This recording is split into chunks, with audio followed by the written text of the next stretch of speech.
If you hang around Final Fantasy XIV's community long enough, you start seeing certain complaints come up fairly often from new players. That A Realm Reborn is boring, that mentors don't know anything, and so on. But long-term players have some too, and Twitter's reminded me of a big one. I'd quote the tweet I saw, but I saw a second one while writing this, and I'll probably see a third or a fourth during editing, all around one constant claim. That Y'shtola hasn't had character development. And you know what? It's kinda weird how it almost feels like they've got a point. Y'shtola's perhaps the most long-standing major character in the entire game. She's been around for over 10 years. She's absolutely been central to the main cast that whole time, so why does it feel like that might be true that she hasn't developed? Today, we're going lore light and character heavy, as I try to answer two questions. 1. Has Y'shtola actually had character development? And 2. Why is that question so hard to answer? Before we get to that, spoiler warnings for everything in the main storyline up to 6.3, and an opinion warning, because I'm going to be projecting my own on this. If you're into this, please give me a like, subscribe and all that, and let's get to it. Just done.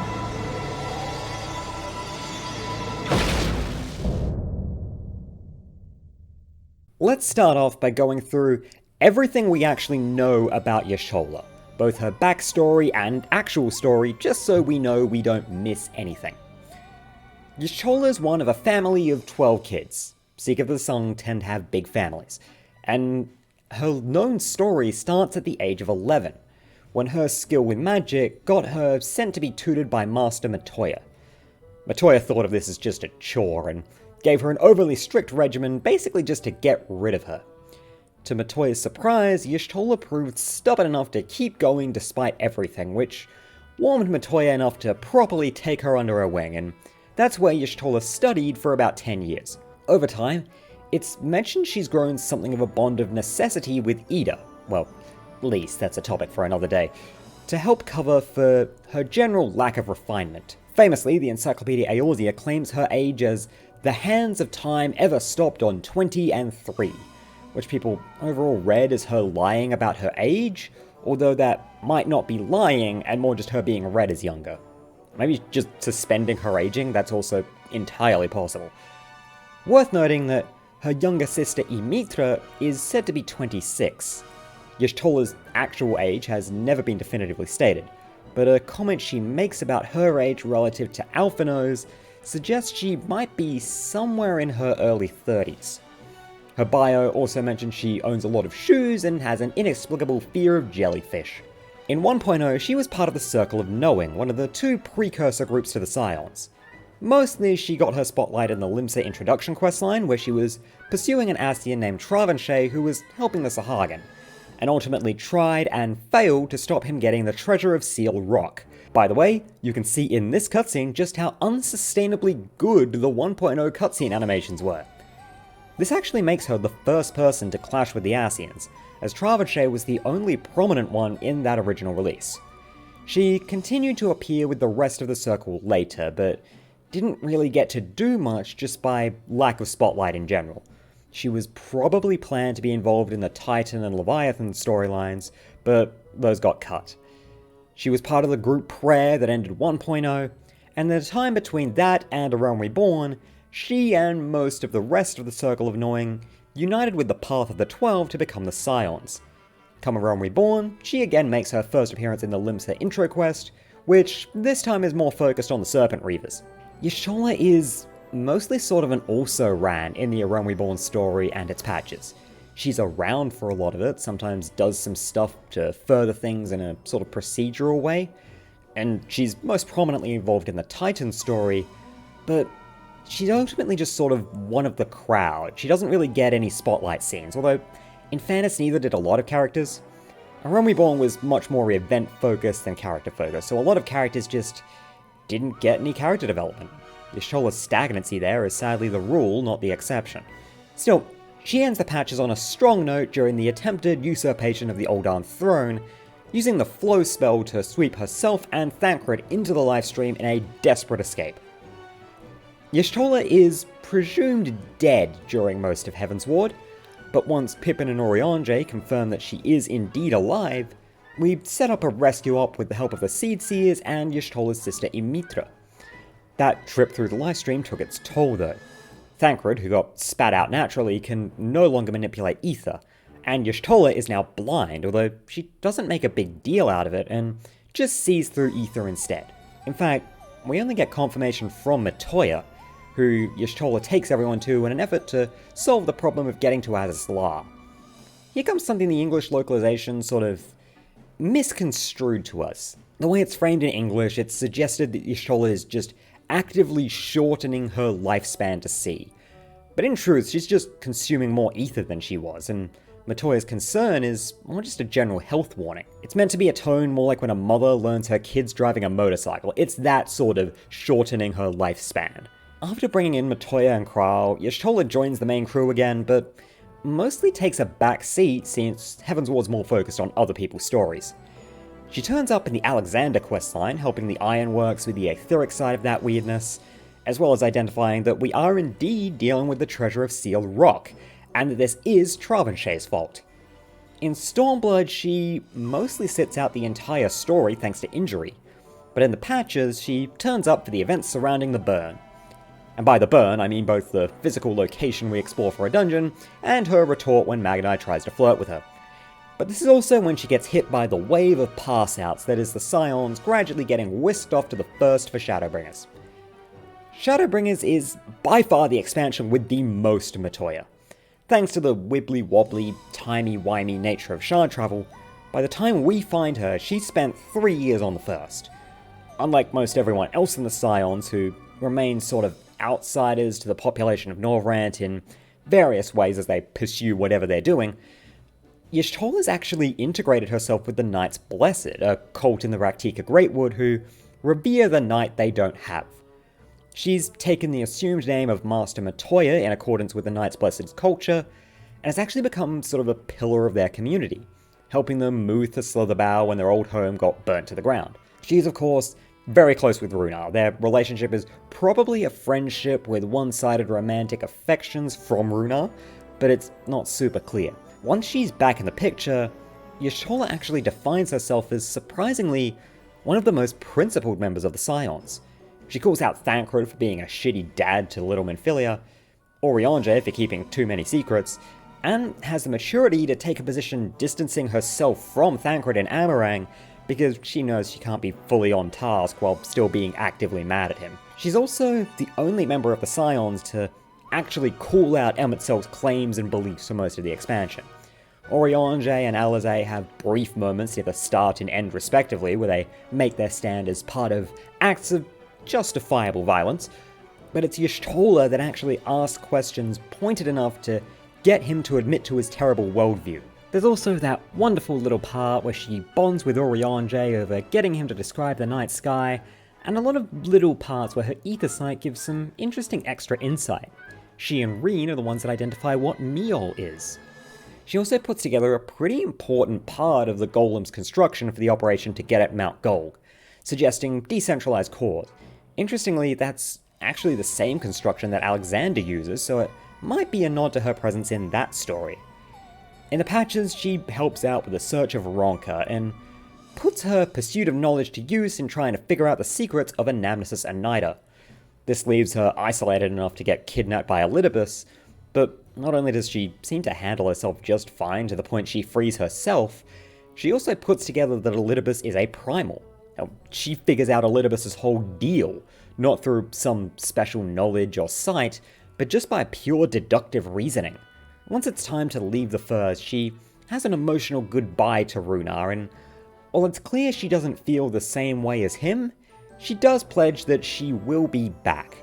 She doesn't know how yet, but she doesn't intend it to be an empty promise. Once back on the Source for the Endwalker lead-up, Y'shtola takes the back seat once again, with the screen time mostly dominated by Alizé curing tempering, and the knock-on effects of Daniel just fanning Daniel all over the place. However, we do know that she made the Nixie familiars as a kid, and one's still playing around down in Matoya's relict. This status quo mostly remains in Endwalker. There's kinda too much going on for any Scion to really take center stage for too long. Well, except Estinian, but in fairness, he was new. But she's present for everything and has still got some strong moments related to both that principled stance and her ether side. She's one of the people to speak strongly against the Forum, so much so that she got into the trailer doing it. She's the one to first notice something wrong when Xenos swipes our body, as well as the person that recognizes just how phenomenally wrong and terrifying the blasphemies are in Vanna's party. She genuinely seems disturbed by it. If you decide that she's the person that checks in on the Warrior of Light, she expresses real concern about them, letting more vulnerability show than we've ever really seen from her. In Ultima Thule, she and Oriange connect with the Aya over their shared pursuit of knowledge and sacrifice themselves to quell the nihilism that the Aya have over the heat death of the universe. To them, the pursuit of knowledge is a joy in and of itself, and the fact things will one day end doesn't render the entire journey meaningless in the way that the Aya seem to be struggling with. While this one's a joint sacrifice, it's definitely Y'shtola that leads the discussion. Talking to her at the Rising Stones after everything's all over, she talks about maybe writing a book about her travels, but stresses that it probably won't be very good. She's not a writer. This isn't where her story immediately goes, though, as we see that she's pursuing the problem of shard travel to try to fulfill that promise to Runar. This leads to her being part of a whole questline with the 13th, becoming essentially the scientific lead on the expedition. She drags out the old Nixie-making spell to help probe the Void Gate. It's as cringeworthy as you can imagine, given she made it as a kid, and seems to bond with Zero over a mutually beneficial ether for information and aid relationship.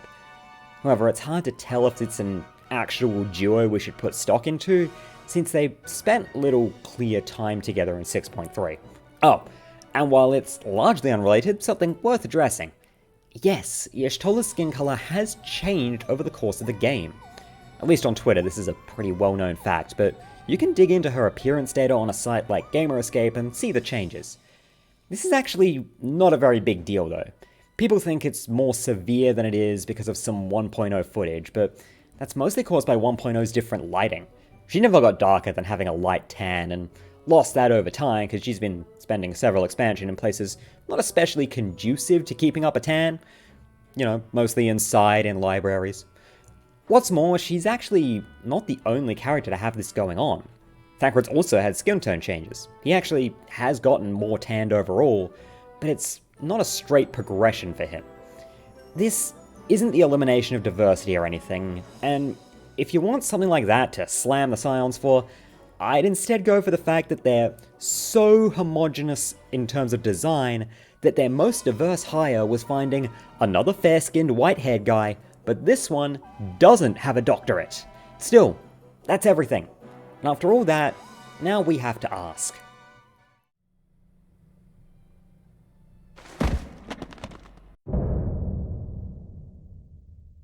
So, here's a bit of a snag. Character development has a lot of different but similar meanings depending on who you ask. In the interest of thoroughness and pedantry, we're going to go over a number of different ones. We can throw out the writerly definition that instead refers to the writing process, the fleshing out of the character as a character, since that's not very useful for us. Let's start with a good old dictionary definition, and a pretty general one. Have we learned more about Y'shtola over the course of the story? Well, yes, quite a bit. From the base factual stuff, we've learned about her past with Natoya, we've seen her in different environments that show how she behaves around different people, she's naturally got that ether side that she's been putting to hard use ever since. So yes, we've learned more about her, but that's such a low and obviously cleared bar. That is not what people are complaining that she doesn't have. Urban Dictionary goes for something a little different and close to my own personal definition. The development of a character in a story that's given an improvement in characteristics and qualities. Personally, I'd replace improvement with just change there. 14's very much shown us that someone getting worse as a person is absolutely character development, and everyone seems to love when that happens, but that's for another day. Now, this is a little subjective, but I propose that yes, she did, and it was in Shadowbringers. I mentioned that she stands up as one of the most principled characters in that expansion, but it's not just that she didn't get that chance before. She'd been witness to some pretty eyebrow-raising stuff in previous expansions, but before then, she wasn't opinionated and passionate. She was aloof and kinda snarky. I honestly don't feel like the Y'shtola that we have now would have dragged Magni quite as hard for coming on to her. Well, she might have, but she probably would have given him useful advice on top of it instead of just insulting him. There's also an often neglected Lodestone short story written from Y'shtola's perspective that includes a flashback to her and Ymitra arguing while she was recovering in Stormlet. In that, Ymitra directly tells her that she's gotta find someone, because as strong as she can only be so strong alone. Now, obviously this was romantic hinting, coyly towards the Warrior of Light, of course, but it really should be noted that after this was said, she was the only scion in Shadowbringers that wasn't lone wolfing it. So, I think we can safely say that yes, Y'shtola's had character development. But let's pivot to a slightly different question. Has Y'shtola had a character arc? Has she gradually changed and grown as a character over the course of the story? And weirdly, the answer is no. Y'shtola's managed the rare feat of having plausible and understandable character development as a main character without having a character arc that lets us follow that. She grew as a person, but it was entirely off screen during those 3 years on the first. Now, I don't think this is bad by itself. It's part of showing that the world of Final Fantasy XIV is bigger than us. Things don't just stop happening because we aren't there, and more characters than just Y'shtola have turned up after an absence, having grown off screen. But it's a little different here, and I think it's because of two things. First, nobody really calls attention to this in-universe, so it's kind of easy to just not notice her changes in character, to just assume she's always been like that. And second, well, she didn't really have a pronounced absence from the story. Yeah, it was 3 years for her, but it was only a couple patches for us. She was out longer on injury. And she's actually the only person in the Scions to have this sort of change. Even Thancred, who was on the first for longer, didn't really change as a person during it, even if he did shave off that beard. It kind of feels like Y'shtola had a time jump, but nobody else did. But I think that's all easy to say, and it's even easier to just say the developers should do better. But I kind of want to dig a little further. I don't think that this is just the writers constantly passing her over. I have a theory, you see. One concerning that which you seek to accomplish.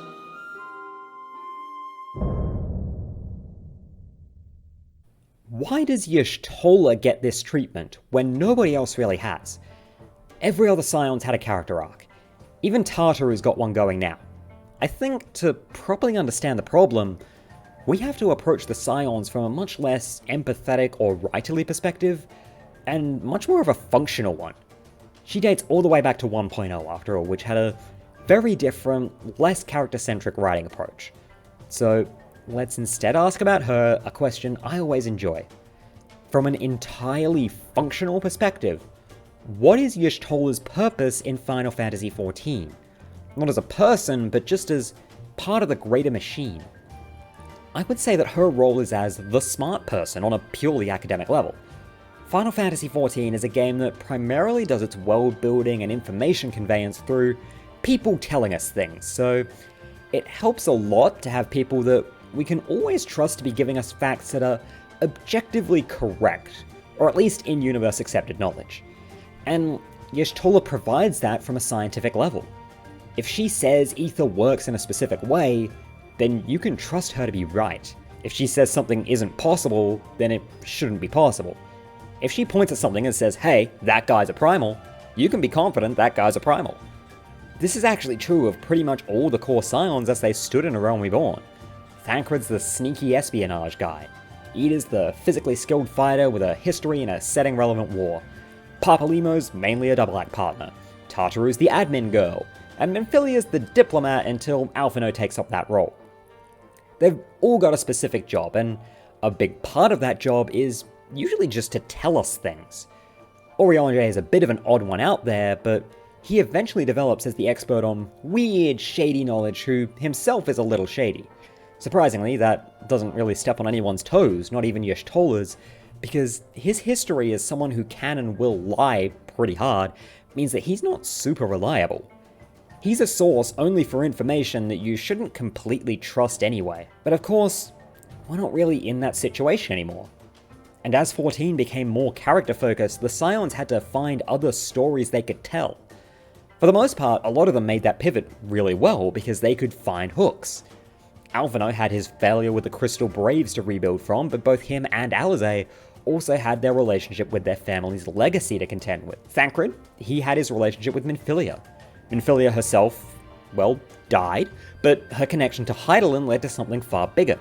Ida, of course, got to go big when her past in Alamigo became relevant. Oriange, his tendency towards the shady stuff, that basically started as a joke in 1.0, led to him grappling with how okay he was in leaning on those. Even Tartaru has her past in Oldar, which is now paving the way in her own story.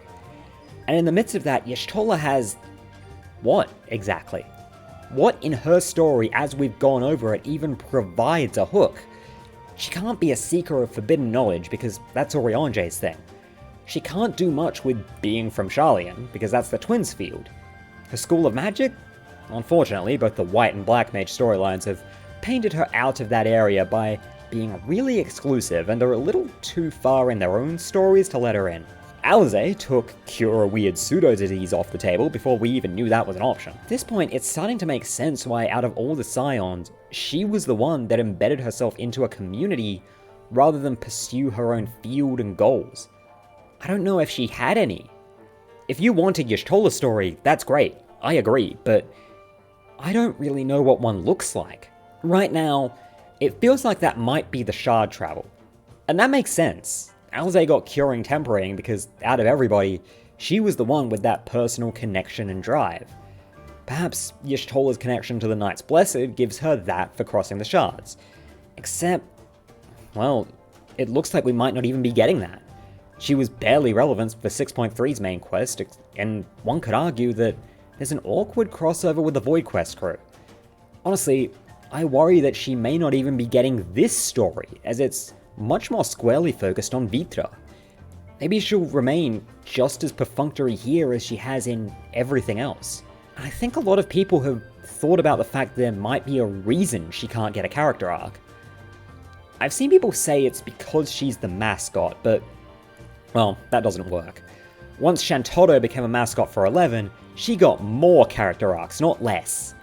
And Final Fantasy is rather known for the character arcs of their protagonists.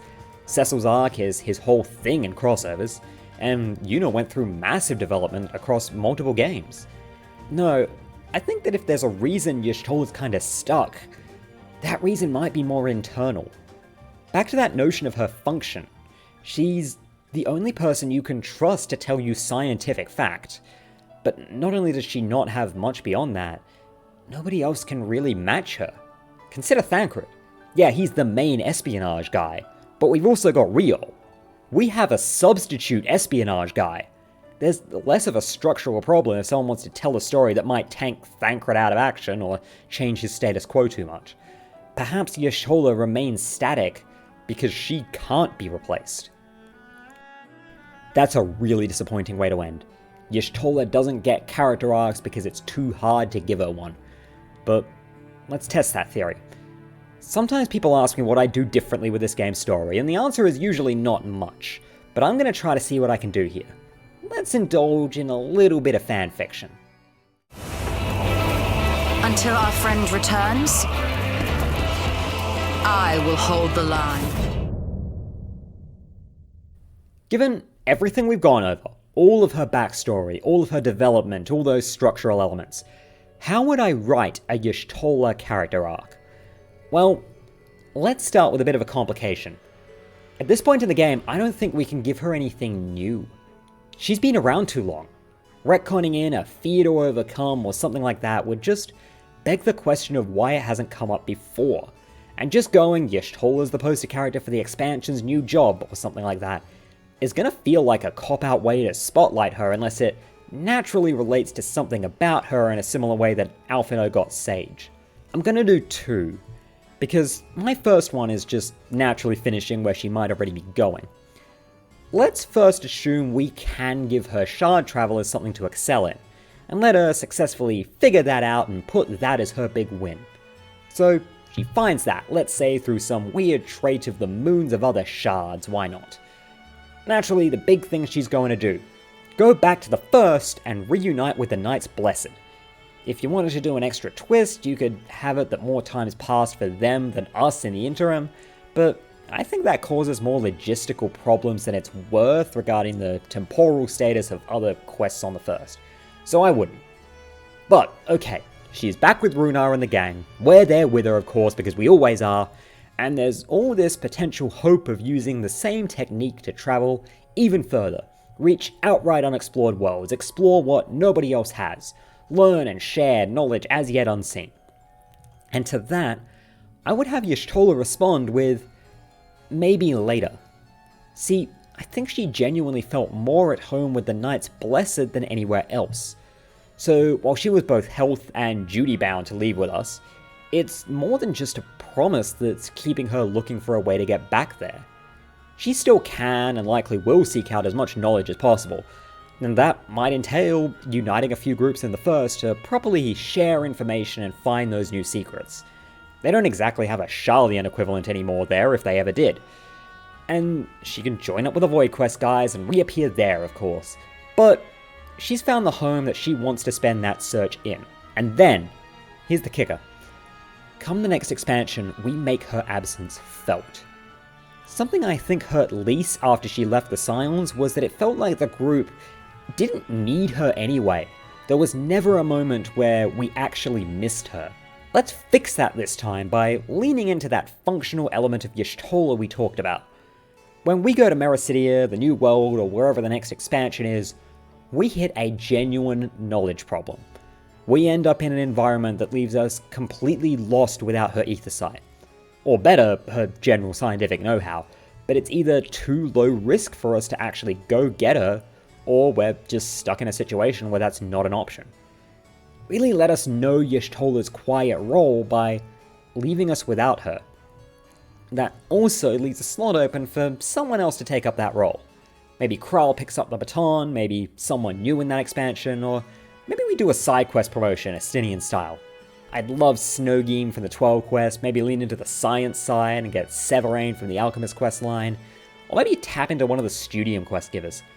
I'd prefer a non-Sharlayan, but it's kinda hard to find science nowhere elsewhere.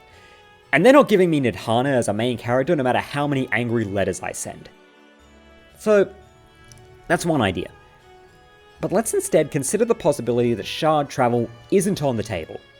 Maybe that gets solved by someone else, or it turns out meaningfully impossible. What else is in the mix there? Where could we find a hook? Well, you could have her get into a new, dangerous, magical technique, and then there's something about rescuing her from that going wrong, basically remixing the Thancred Gets Possessed story arc with less stupidity. She is known for weird risks after all, have that catch up with her. But I think another angle is to lean into sort of a family connection, both biological and found. Y'shtola's rather famously never really expressed much in the way of romantic or sexual interests, which makes her an interesting play space for fan interpretation, but I do think she holds family very strongly, even if she rarely shows it. It's why she holds Matoya in high regard, why Ymithra comes to her aid more than once, why she's so happy with the Knights Blessed, why if we choose her in that Endwalker scene she kinda struggles. I'd do something with that.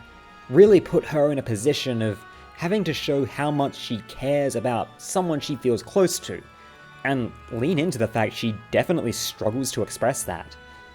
If I need to collapse the vagaries there and pick an actual angle for it, look, Matoya dying has potential, but that's too sad for me.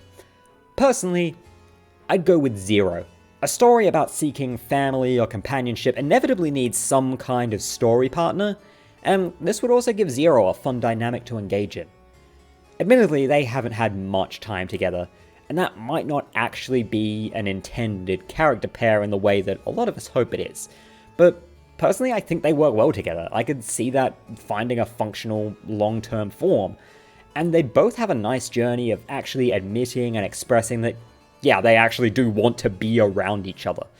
It doesn't even have to be romantic, although personally I wouldn't turn it down.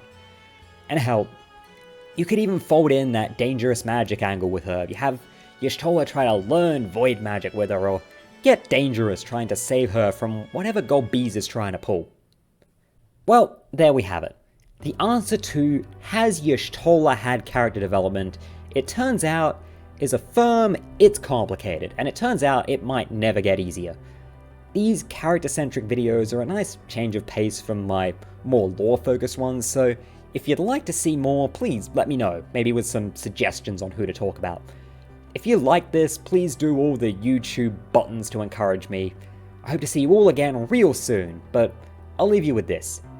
Y'shtola has escaped death as many times as Kratos from God of War, and in the process dealt with about as many Hadeses. Do not fail.